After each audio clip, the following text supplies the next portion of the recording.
여러분 안녕하세요.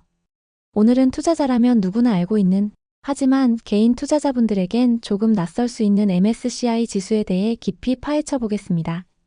특히 이 지수에 편입되거나 빠지는 종목이 왜 중요한지, 또 우리 투자 전략에 어떻게 활용할 수 있는지를 구체적으로 알려드릴 텐데요.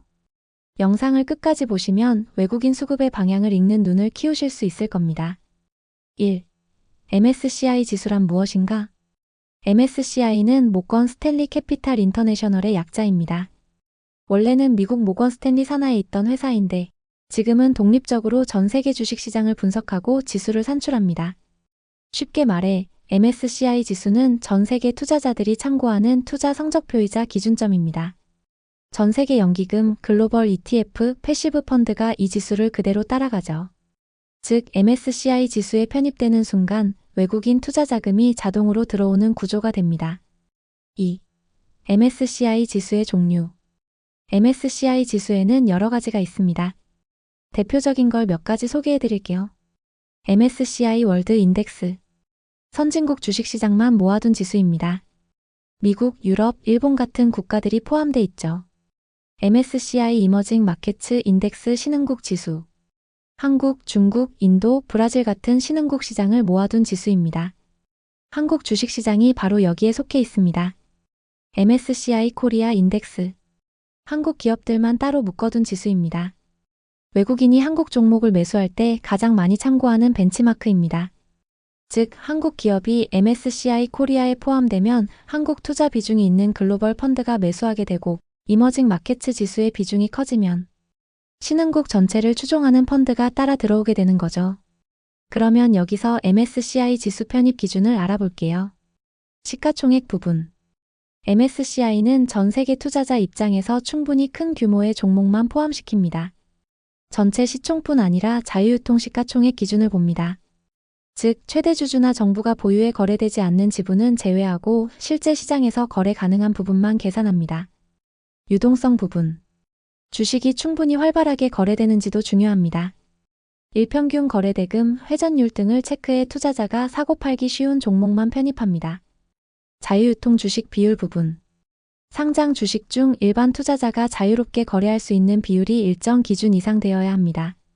대주주 지분이 지나치게 높아서 시장에서 돌 수 있는 물량이 적으면 편입이 어렵습니다. 외국인 투자 가능 여부 부분. 외국인 투자자가 자유롭게 매수할 수 있어야 합니다.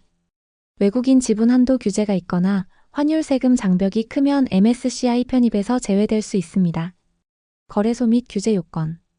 상장된 시장이 MSCI에서 인정하는 투자 접근성이 높은 거래소여야 합니다. 시장 규제 환경, 외국인 투자 편의성도 평가 요소에 포함됩니다.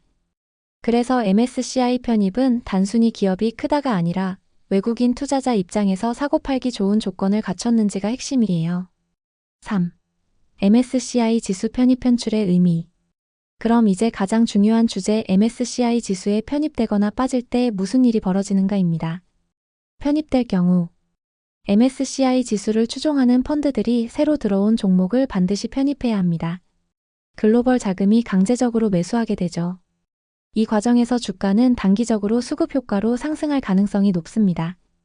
편출될 경우 반대로 빠지는 순간 펀드들이 해당 종목을 매도해야 합니다. 아무리 기업 실적이 좋아도 수급 때문에 주가가 하락 압력을 받을 수 있죠.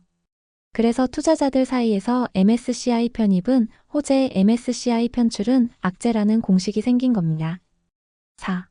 실제 사례 분석. 실제로 과거 사례를 보면 이 효과가 얼마나 큰지 알 수 있습니다. 어떤 중형주가 MSCI 지수에 새로 편입되자 발표 직후 거래량이 폭증하고 외국인 순매수가 이어지면서 단기간에 20에서 30% 이상 주가가 급등한 사례가 있었습니다.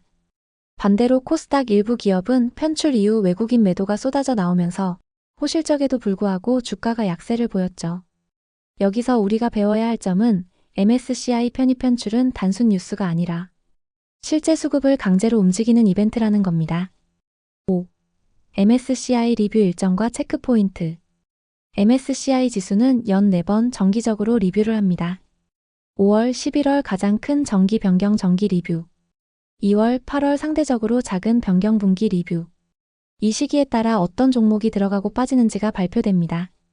따라서 투자자라면 반드시 MSCI 발표 일정을 달력에 체크해 두는 습관이 필요합니다. 6. 투자자가 활용하는 방법. 그럼 우리는 이걸 어떻게 투자에 활용할 수 있을까요? 사전 분석. 증권사 리포트를 보면 MSCI 편입 예상 종목 리스트가 미리 나옵니다. 이 종목들을 눈여겨보면 기회를 잡을 수 있습니다. 발표 직후 전략. 편입 발표가 나오면 단기적으로 주가가 급등할 수 있으니 추격 매수보다는 미리 선별해서 들어가는 게 유리합니다. 장기 관점. MSCI 편입은 단기 수급 이벤트일 뿐입니다. 장기적으로는 결국 기업의 실적과 펀더멘털이 주가를 결정합니다. 따라서 편입을 기회로 3대 실적 분석은 반드시 병행해야 합니다. 결론. 오늘 내용을 정리하면 MSCI 지수는 글로벌 자금이 움직이는 기준점이다. 편입 편출은 외국인 수급을 강제로 움직이는 이벤트다. 투자자는 리뷰 시기를 체크하고 편입 가능성이 높은 종목을 사전에 공부해야 한다. 즉, MSCI 지수를 알면 외국인 자금의 방향을 읽을 수 있고, 이는 곧 성공적인 투자 전략에 큰 무기가 됩니다. 오늘은 MSCI 지수와 편입 효과에 대해 깊이 알아봤습니다. 여러분이 글로벌 자금 흐름을 이해하고 한 단계 더 성장하는 투자자가 되시길 바랍니다. 영상이 유익하셨다면 구독과 좋아요, 알림 설정 부탁드립니다. 저는 다음 시간에 더 알찬 내용으로 돌아오겠습니다. 감사합니다.